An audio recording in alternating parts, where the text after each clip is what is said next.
Alright, we're going to mod Total War WARHAMMER 1 that was purchased via the Epic Store, not Steam.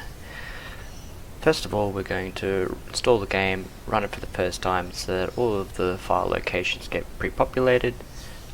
We're then going to find your Steam mod, copy the URL and download it via a third-party website. We're going to also need two softwares, one to trim the mod of some of its code and another one to recompress the file so that the game can load it correctly. And then we'll need to create a small text file to tell the game to run the mods in a particular order. Alright, let's get started.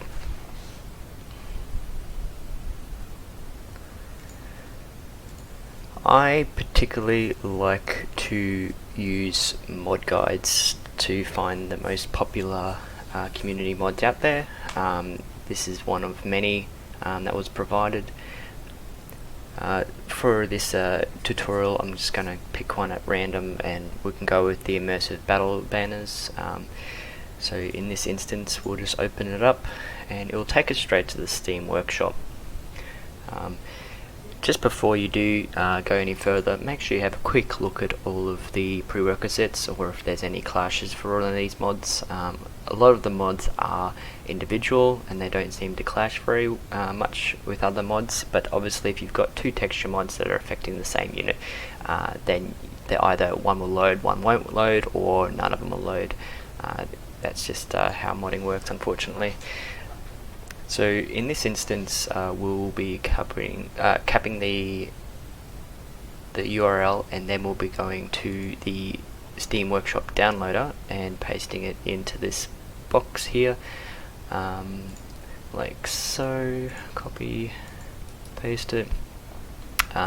It will pre-populate with the particular Steam mod that you've found using the URL. We want to make sure that the no extraction box is checked, mainly because we want to keep the raw files, because we're going to be modifying the actual files themselves to take them away from the Steam workshop, and then because we'll be applying them manually in the game files themselves. Just download it. You can go wherever you like because it's going to be downloading in a zip file which we will extract to your game file later on. Once we have done that, we will go to your folder wherever you download it from, because you can see it's zipped. So I use 7-zip to take it out of that status, so you can extract it to your game folder next. Is in my hard drive, second drive.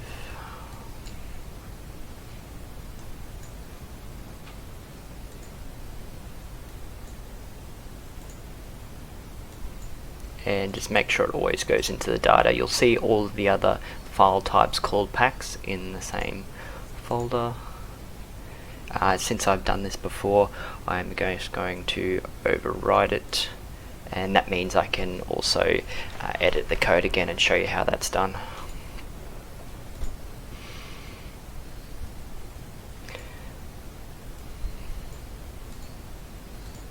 So far we've installed the game, we've run it, we've found the mod that we like, we've copied the URL, we've downloaded it via the downloader website.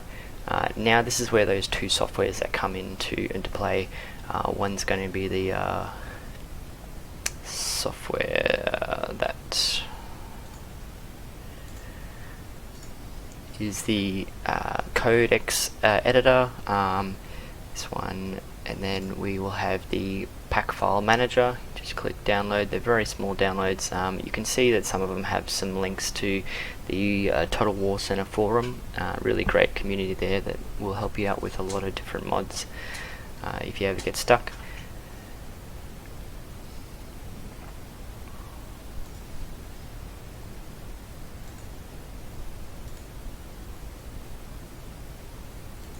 I've just opened up the destination of where my mod packs have been going, which we extracted into the data file of the game folder. There it is there, Immersive Battle Pack. Okay, so our next step was to use the code modifier, and this is going to be basically trimming some of the fat of the Steam game file.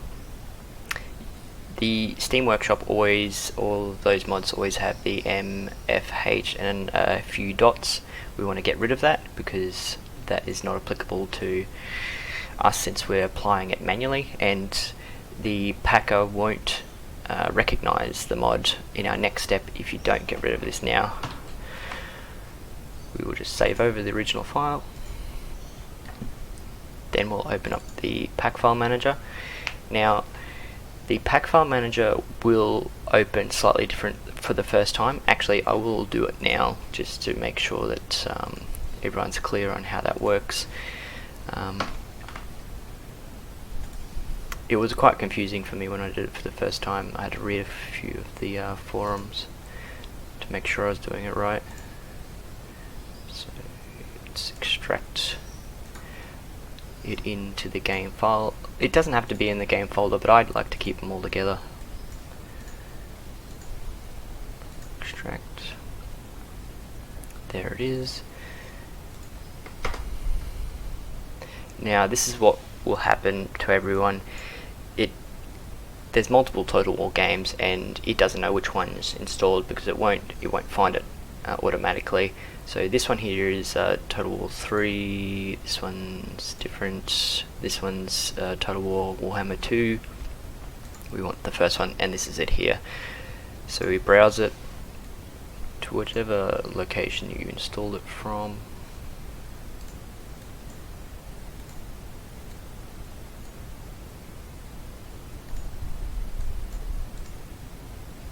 There it is, go OK. And then there's a couple more that we don't need. Keep on clicking cancel. Alright. Let's open Pack File Manager. And you can see in the Games tab it's loaded with the correct game. So we'll be opening up our mod that we installed, which was the immersive banners. And this is probably what's going to be quite different to your usual modding process, because the Creative Assembly didn't really allow the game to be modded heavily. There was no mod manager created, there was no creative hub or software like you might see in some of the Bethesda games. So this is why we must compress it again with the movie file type, and that just helps the game recognize that this is something that needs to be loaded each time you play the game. So we'll save it as that, close, and the last step we need to do is we've got to create a script to let the game know that there are additional files that need to be loaded when the game is played. When you've got the Steam version and you start up the game, there will be a launcher that will show you the mods that you've subscribed to. However, since we've purchased the game through Epic Store, we needed to do this manually, and it won't actually show up in the loader. So this is what this script will do. It will tell the game every time it starts that the launcher needs to run these mods. So this particular file will not be in your installation folder. It will be on your C drive in your app data roaming folders. So this is the path that you'll find it. I've just taken out step that was my username, so it will be your username, and be sure to, when you do navigate to this location, make sure that the hidden folders are checked, because as you won't be able to get into app data without showing your hidden folders.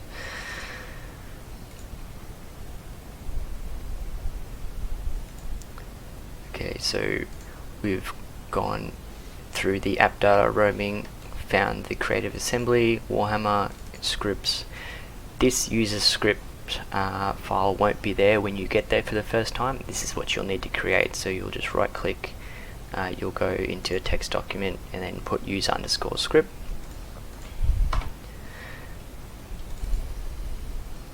And these are the lines of script text that you're going to be putting in consecutively for each mod that you want to run. You can see I've already put in the immersive battle banners pack. So it will be mods space quotation mark. You can just copy and paste the actual data. If I find it here, so you just copy and then you just paste it between the inverted commas and then close it off and then semicolon, and you just keep on doing that for each mod that you want to add to the game, keeping in mind that each step that I've outlined in how to mod Total War games, you'll need to use the hex editor to trim the Steam code, and then you'll need to compress the file type to movie type for each of your mods, and then you'll need to add a mod line into this user script in your C drive in the app data. So you'll save that, and now we should be able to start the game and we'll start to see the slight changes of the modifications we've done. I'll show you the launcher just to show you how it doesn't actually pop up with any of the mods found. Even if you left it as the mod type when you're compressing the file, it still won't show up. So that's why we changed it to the movie, so it loads automatically. Alright, we've loaded the game. We can already see in the top right that it's saying that this version has been modified, which it has. If you can remember, back to my script text, I actually had a couple of mods already applied. Some of them were the faction unlockers, so when I go to a custom battle, you'll see that I have all of the factions that are open to me now, not just the vanilla. And let's say we just start a game, we'll be able to see some of the other mods like the free camera, and also the more immersive battle banners.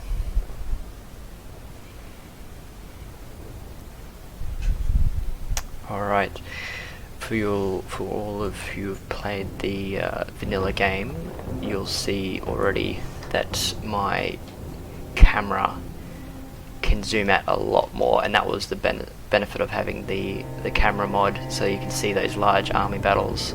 And you can also see visually that the banner mod has been applied with the heroes and generals being slightly changed. Alright, well, thank you very much for watching. Enjoy your game.